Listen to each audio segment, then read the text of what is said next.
দীর্ঘ ১৪ বছর পর যুক্তরাজ্যে ক্ষমতায় ফিরেছে লেবার পার্টি। প্রধানমন্ত্রী কিয়ার স্টারমারের নেতৃত্বে নিরঙ্কুশ জয় পেয়েছে দলটি।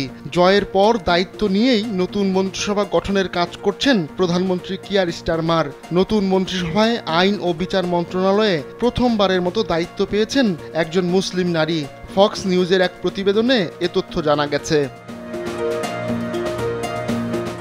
গেল বৃহস্পতিবার যুক্তরাজ্যে পার্লামেন্ট নির্বাচন অনুষ্ঠিত হয়। এ নির্বাচনে ৪১২ আসনে জয় পেয়েছে লেবার পার্টি। ক্ষমতাসীন কনজারভেটিভ পার্টি পেয়েছে ১২১টি আসন।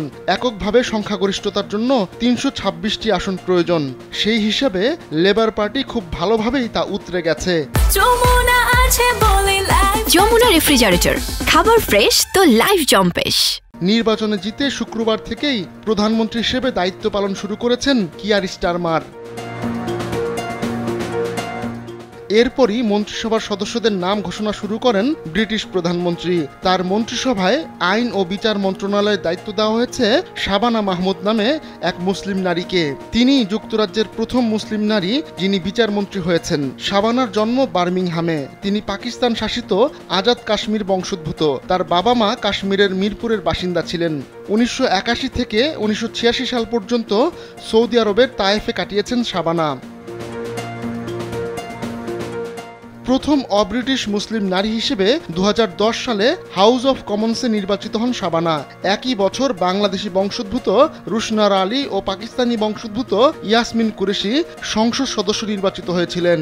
শাবানা কেবল প্রথম মুসলিম নারী বিচারমন্ত্রীই নন, তিনি দেশটির ইতিহাসে দ্বিতীয় নারী যিনি লর্ড অফ চ্যান্সেলর নামক এই প্রাচীন পদে দায়িত্ব গ্রহণ করেছেন।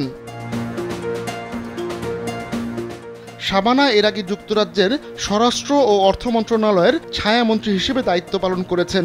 ২০১৬ সালে তিনি লেবার পার্টির জাতীয় নির্বাহী কমিটির সদস্য ছিলেন। অক্সফোর্ড ইউনিভার্সিটি থেকে গ্রাজুয়েশন সম্পন্ন করেছেন শাবানা। কিয়ার স্টারমারের ঘোষিত ২২ সদস্য বিশিষ্ট এই মন্ত্রিসভায় ১১ জনই নারী। এটি ব্রিটেনের ইতিহাসের রেকর্ড।